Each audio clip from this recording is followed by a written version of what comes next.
ਜਲਾਲਪੁਰ ਕੋਨਾ ਕਿਉਂਕਿ ਮੌਜੂਦਾ ਸ਼ਹਿਰ ਜਲਾਲਪੁਰ ਭੱਟੀਆਂ ਅਸਲ ਵਿੱਚ ਇਸ ਪੁਰਾਣੇ ਪਿੰਡ ਤੋਂ ਹੀ ਫੈਲ ਕੇ ਬਣਿਆ ਹੈ। ਕੋਨਾ ਦਾ ਮਤਲਬ ਹੈ ਕਿ ਪੁਰਾਣਾ ਹੈ, ਜੋ ਇਹਦੀ ਕਦੋਂ ਕਾਮਤ ਤੋਂ ਜ਼ਾਹਿਰ ਕਰਦਾ ਹੈ। ਰਵਾਇਤ ਦੇ ਮੁਤਾਬਕ ਇਸ ਬਸਤੀ ਦੀ ਬੁਨਿਆਦ ਸੁਲਤਾਨ ਜਲਾਲੁਦੀਨ ਖਿਲਜੀ ਦੇ ਦੌਰ ਵਿੱਚ 1290 ਤੋਂ 1295 ਵਿੱਚ ਰੱਖੀ ਗਈ ਸੀ। ਇਹਦਾ ਨਾਂ ਜਲਾਲੁਦੀਨ ਖਿਲਜੀ ਦੀ ਨਿਸਬਤ ਦੇ ਨਾਂ ਤੋਂ ਜਲਾਲਪੁਰ ਮਸ਼ਹੂਰ ਹੋਇਆ ਹੈ। ਬਾਅਦ ਵਿੱਚ ਭੱਟੀ ਬਰਾਦਰਾਂ ਦੇ ਅਸਰੋ ਸਰੂਖ ਪਾਰੋਂ ਇਹਨੂੰ ਜਲਾਲਪੁਰ ਭੱਟੀਆਂ ਆਖਿਆ ਜਾਂਦਾ ਹੈ।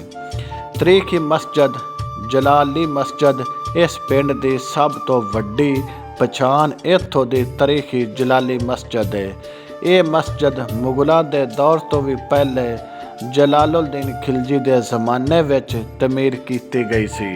ਇਹ ਛੋਟੀਆਂ ਤੇ ਪੱਕੀਆਂ ਇੱਟਾਂ ਨਾਲ ਬਣੀ ਹੋਈ ਹੈ। ਇਹਦੀ ਤਰਜ਼ੇ ਤਮੀਰ ਪੁਰਾਣੇ ਕਿਲੇ ਨਮਾ ਇਸਲਾਮੀ ਫੰਨੇ ਤਮੀਰ ਦੀ ਅਕਾਸੀ ਕਰਦੇ।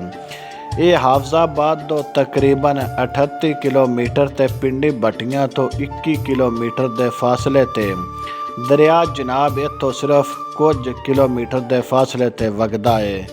ਇਹ ਇਲਾਕਾ ਆਪਣੀ ਜ਼ਰਖੇਜ਼ ਮਿੱਟੀ ਪਾਰੋਂ ਬਹੁਤ ਮਸ਼ਹੂਰ ਹੈ। ਇੱਥੋਂ ਦੇ ਲੋਕ ਜ਼ਿਆਦਾਤਰ ਕਣਕ, ਚੌਲ ਤੇ ਗੰਨੇ ਦੀ ਕਾਸ਼ਤ ਕਰਦੇ ਨੇ। ਇੱਥੋਂ ਦੀ ਮਾਦਰੀ ਤੇ ਆਮ ਬੋਲੀ ਜ਼ੁਬਾਨ ਪੰਜਾਬੀ ਹੈ। ਜਲਾਲਪੁਰ ਕੋਨਾ ਵਿੱਚ ਜ਼ਿਆਦਾਤਰ ਚੱਦੜ, ਅਰਾਈ ਤੇ ਹੋਰ ਵੀ ਮਕਾਮੀ ਕਬੀਲੇ ਦੇ ਲੋਕ ਆਬਾਦ ਨੇ। ਇੱਥੋਂ ਦੇ ਲੋਕ ਆਪਣੀ ਮਹਿਮਾਨ ਨਵਾਜ਼ੀ ਤੇ ਰਵਾਇਤੀ ਪੰਜਾਬੀ ਰਹਿਤ ਲਈ ਜਾਣੇ ਜਾਂਦੇ ਨੇ। ਸ਼ਹਿਰ ਦੇ ਨਾਲ ਹੋਣ ਦੇ ਬਾਵਜੂਦ ਪਿੰਡ ਨੇ ਆਪਣੀ ਪੁਰਾਣੀ ਸਾਦਗੀ ਤੇ ਤਰੀਖੀ ਰੰਗ ਅਜੇ ਵੀ ਸੰਭਾਲ ਕੇ ਰੱਖੇ ਹੋਏ ਨੇ।